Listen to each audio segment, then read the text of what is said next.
Halo guys, ketemu lagi barengan saya Iksan. Ya, akhirnya nih, kemarin itu Xiaomi ngerilis Redmi Note 15 seriesnya buat pasar Indonesia ya. Dimulai dari Redmi Note 15 4G, lalu ada Redmi Note 15 5G, kemudian ada Redmi Note 15 Pro 5G, dan yang terakhir nih ada juga Redmi Note 15 Pro Plus 5G. Tapi yang menariknya, di antara keempat produk tersebut, yang buat saya paling menarik justru varian yang ini guys, Redmi Note 15 Pro 5G. Karena kalau dilihat dari harganya, smartphone ini tuh kayak kelihatan dapetin banyak upgrade ya daripada seri yang sebelumnya. Pasti kalian penasaran kan tentunya, sebenarnya speknya yang dibawa ini apa aja sih? Gimana kalau kita langsung unboxing aja guys? Oke, jadi ini dia guys untuk tampilan packaging box dari Redmi Note 15 Pro 5G-nya. Nah, memang kalau kita lihat desain boxnya, ini dibandingkan dengan seri sebelumnya, ada lumayan banyak perbedaan ya. Kalau di sebelumnya itu ada siluet dari desain smartphone ya. Kalau kali ini justru mirip sama packaging box di Redmi 15C kemarin ya. Kalau nggak salah, simple aja. Ada gradasi warna ya, maksudnya ada dua warna, merah dan putih, ketulis Redmi Note 15 Pro 5G yang lumayan gede. Dan di bagian bawahnya ada keterangan baterai sebesar 6580 mAh dan kapasitas, untuk resolusi kamera utamanya sebesar 200 megapiksel. Kalau dilihat sebelah kiri dia ketulis Xiaomi HyperOS ya kayak biasa, dan di sebelah kanannya ada Redmi Note 15 Pro 5G, di sebelah atas polos saja kayak gini, di bagian bawahnya juga sama, dan kita ke bagian belakang di mana di sini seperti biasa ada beberapa key selling point-nya. Yang utama adalah soal kapasitas baterai, ini 6580 mAh, lalu kemudian proteksi layarnya guys ya, ini proteksi layarnya sih cukup keren ya karena udah kelasan flagship nih, yaitu menggunakan Corning Gorilla Glass Victus 2 yang harusnya sih selain tahan goresan ini lumayan resisten terhadap benturan ya. Dan untuk IP ratingnya ini terbilang lengkap ya guys, ada IP66 dan IP68 dust and water resistant. Untuk kamera tadi 200 megapiksel dan chipsetnya sendiri ini 7400 Ultra ya dari MediaTek, yang mana kalau sebelumnya itu 7300 guys. Mungkin terdengarnya kayak sedikit ya, tapi kalau nggak salah ada peningkatan performance ya di chipset terbarunya ini, yaitu 7400 Ultranya. Kemudian untuk di bagian layar ini juga mendapatkan peningkatan yang mana lebih gede daripada sebelumnya. Kalau sebelumnya itu di 6,7 inch, ini sekarang 6,8 inci dengan resolusinya itu 1,5K menggunakan panel layar Crystal Res AMOLED display. Jadi ya harusnya kalau layarnya AMOLED, kalau kalian mau pakai di luar ruangan atau di dalam ruangan, tentu aja visualisasi layarnya bakalan mantep banget. Untuk varian warna yang bakal kita unboxing ini adalah titanium color ya, untuk warnanya warna titanium atau silver mungkin nantinya, dan varian storage-nya yaitu 8/256 GB.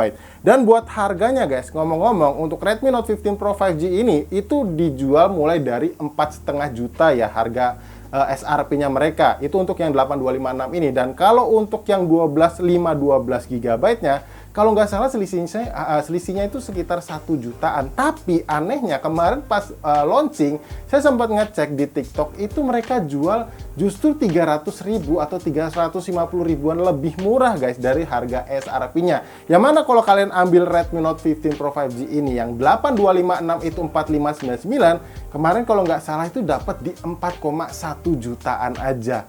Wah, buat kalian yang kemarin sempat ngecek TikTok-nya Xiaomi Indonesia, harusnya sih bakalan worth it banget buat dibeli ya, karena harganya jadi diskon dan lebih murah. Oke, kalau gitu kita langsung unboxing aja guys. Nah, seperti ini kita lihat. Tapi kalau dilihat dari siluetnya kemarin ya, dari launchingnya, ini desainnya emang nggak berubah ya, dimana untuk kameranya itu housingnya masih sama di bagian tengah. Oke, seperti biasa ini kita dapetin kartu selamat datang ya dari Xiaomi. Lalu ada box lagi, dan kalau kita lihat di bagian dalamnya ini ada SIM tray ejector tentunya. Lalu ada buku panduan manual ya, harusnya juga beserta kartu garansi seperti ini. Ada soft case-nya juga, sekarang bukan clear case lagi ya, memang udah musimnya kayak gini, dimana ini warna abu-abu atau dark gray ya kayak gini. Dan ini oke sih, finishingnya saya suka. Kemudian ini handphonenya, tapi kita singkirin aja dulu ya guys. Kita fokus ke packaging atau aksesorisnya dulu. Nah, ini ada kabel charger. Kita lihat. Ya, Type A to Type C seperti ini. Ada aksen warna oranye juga. Kemudian ada kepala charger yang support pengecasan cepat ya, atau fast charging atau hypercharge. Ini sebesar 45 watt. Jadi memang secara aksesoris ini udah lengkap guys. Oke, sekarang kita lanjut ke smartphone-nya ya. Masih dibungkus dengan plastik dengan beberapa key selling point yang udah kita bacain di belakang boxnya tadi. Jadi, kita langsung lihat aja desainnya kayak gimana. Kita hitung sama-sama guys, 1, 2, dan 3. Ya, sesuai yang saya bilang tadi ya di awal, desainnya memang nggak banyak berubah dibandingkan seri yang sebelumnya, dimana housing kameranya terletak di tengah dengan agak sedikit bulat ya sebetulnya. Jadi kotak enggak, bundar juga enggak gitu guys ya, dimana bagian sudut-sudutnya dibuat ada rada rounded gitu ya. Nah, ini kita coba kletek dulu untuk stiker image-nya biar kita lihat secara detail.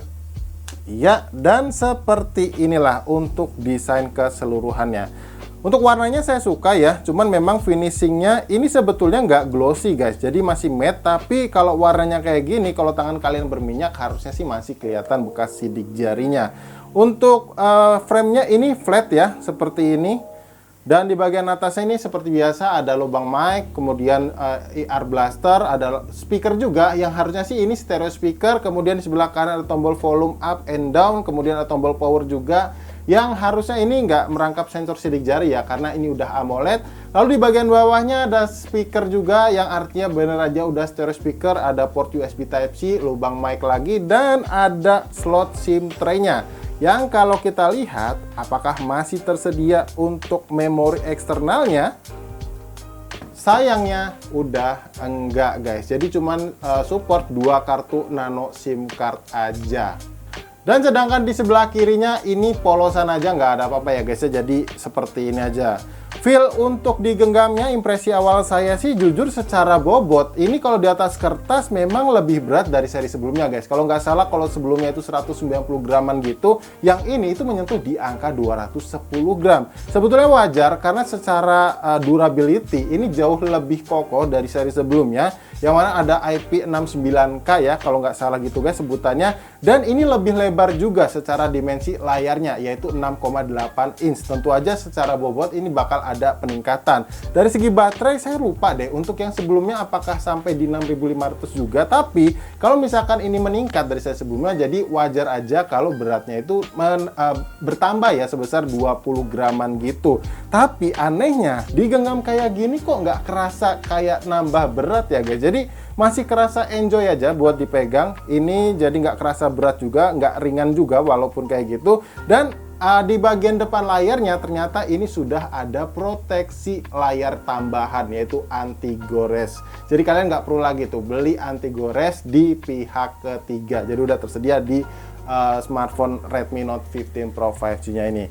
Oke, kalau gitu seperti biasa karena ini adalah smartphone baru dan secara software juga nggak ada perubahan ya, masih menggunakan HyperOS versi 2 juga. Jadi kita langsung skip aja buat setting-setting smartphone-nya dan pastinya install beberapa aplikasi juga. Pastiin buat kalian jangan kemana-mana guys. Yuk. Oke, jadi ini dia guys untuk tampilan layar awal dari Redmi Note 15 Pro 5G-nya. Nah, kayak yang kalian bisa lihat ya, untuk looks bezelnya ini menurut saya memang lebih tipis dari seri Redmi Note 15 Pro 5G kemarin. Selain memang ukurannya lebih lega, ini yang bikin kelihatan lebih mewah dari looks layarnya ya, karena memang bezelnya yang simetris dan juga tipis. Oh ya, ngomongin soal softwarenya sendiri guys, ini kalau kita lihat ya secara interface masih kelihatan HyperOS versi 2-nya banget ya. Dimana untuk look home-nya kayak gini, home screen-nya. Lalu kalau kita lihat aplikasi bloatware-nya sayangnya memang masih cukup banyak terinstall.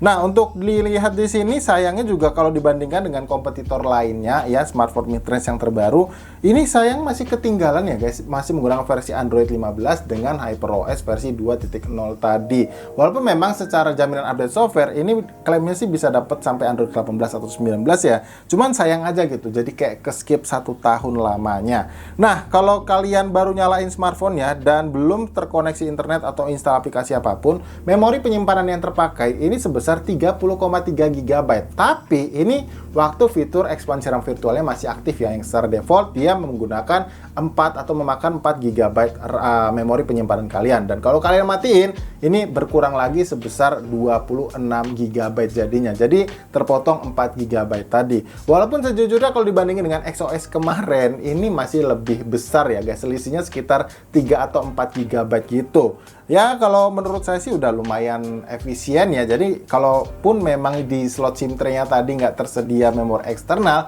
ini masih cukup aja kok buat kalian pakai dalam waktu mungkin 3 atau 4 tahun ke depan. Nah, berikutnya ada 43 aplikasi yang bisa kalian update ya kalau kalian udah masukin atau koneksikan ke jaringan internet. Yang saya sarankan kalian pastiin koneksikan ke jaringan WiFi aja. Karena kalau pakai data seluler, lumayan juga nih untuk kuota data kalian terkurasnya lumayan banyak. Dan udah menggunakan, udah coba juga maksud saya guys untuk tes performanya lewat routing test, dan hasilnya ini cukup baik ya menurut saya, dimana walaupun kelihatan di awal kayak agak stagnan gitu ya atau kayak stuttering gitu, tapi di berikutnya ini saya tes selama 30 menit hasilnya cukup bagus, hijau dan rata di atas ya, dimana untuk skor throttlingnya nih di 84%. Dan untuk kecepatan ngecasnya saya juga udah coba dari 2% sampai penuh, ini hanya butuh waktu sebesar atau selama 1 jam 32 menit aja. Ya, untuk sebuah smartphone dengan ukuran baterai 6500 mAh ini tergolongnya udah cepet guys. Oke, untuk interface kontrol panelnya kayak gini ya. Ini untuk notifikasinya seperti ini, untuk menu-menu pengaturannya juga kayak gini. Dan kalau dibandingkan dengan kompetitor yang lainnya juga di sini sayangnya nggak tersedia kayak menu khusus untuk AI-nya ya di pengaturannya ini. Mungkin karena belum upgrade ke HyperOS versi 3 dengan Android 16-nya.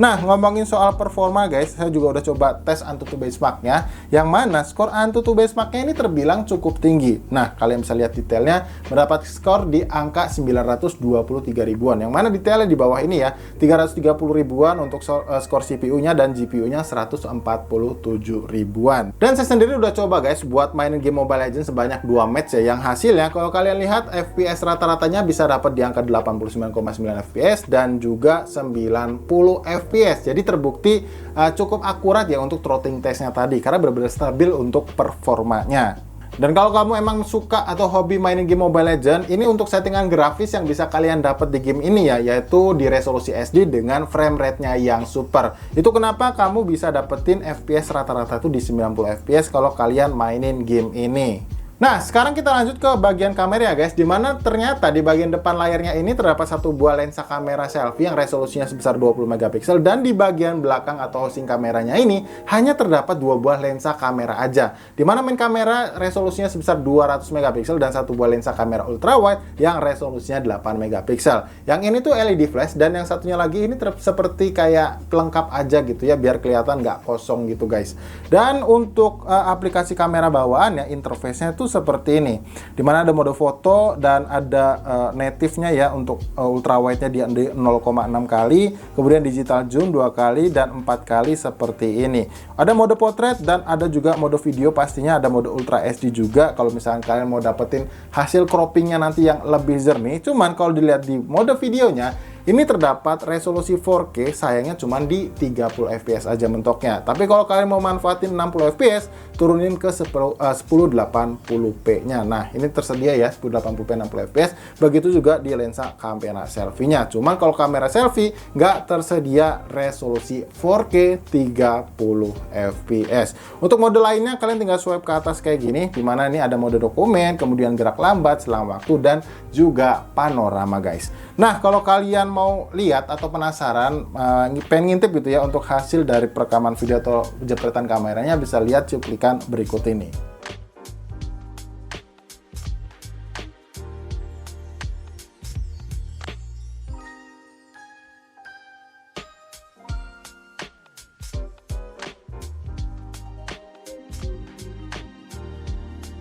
Ya, jadi guys, ini adalah kualitas perekaman video dari Redmi Note 15 Pro 5G ya, yang serekam di resolusi 4K 30 fps.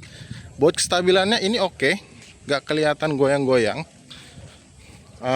Dengan fitur OIS tentunya ya, karena IIS-nya saya nggak tahu nih apakah dia secara default aktif atau enggak, belum ngecek di settingannya. Tapi overall enak buat dipakai vlogging ya, bisa dilihat stabil 4K 30 fps-nya. Dan secara dynamic range ini juga kelihatan luas. Mungkin emang warnanya aja nggak kelihatan natural karena sedikit oversaturated. Dan by the way, kalau agak gelap ini karena memang saya rekam di jam 5 sore guys. Maklum ya. Saya suka untuk kestabilannya. Menurut kalian gimana? Oh ya, untuk perekaman videonya sendiri ini saya nggak bisa pindah-pindah lensa ya. Dan di ultra wide-nya untuk kameranya itu nggak support di 4K 30 fps. Jadi terbatas di 1080p 60 fps aja. Oke, sekarang saya pindah ke lensa kamera depan guys. Dan ini yang saya rekam di resolusi 1080p 60 fps. Nah, untuk sedikit koreksi, ternyata untuk di ultra wide itu nggak support 60 fps guys. Jadi 1080p 30 fps aja. Surprisingly, ini untuk perekaman video kamera depannya, ini stabil ya. Ini saya jalan biasa, nggak saya tahan-tahan. Dan memang enak guys, secara dynamic exposure juga menurut saya pas ya. Padahal ini saya rekam di jam 5 sore. Untuk perekaman audio mikrofonnya sendiri gimana? Apakah suara saya terdengar cukup jelas atau enggak? Bisa tulis ya di kolom komentar yang ada di bawah.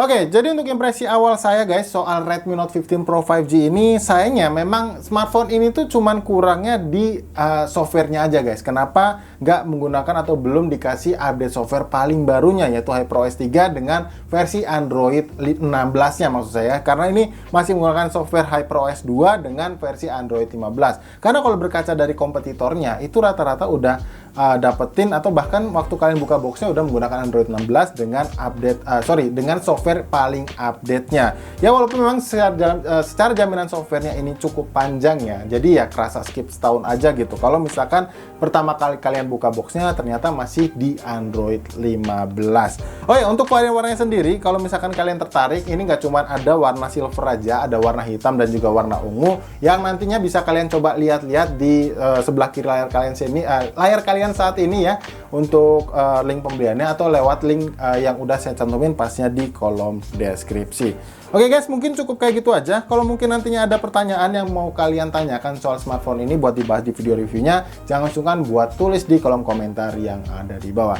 So kalau gitu sampai di sini saya Iksan pamit guys, dan tentunya sampai kita ketemu lagi di video unboxing yang berikutnya. Bye.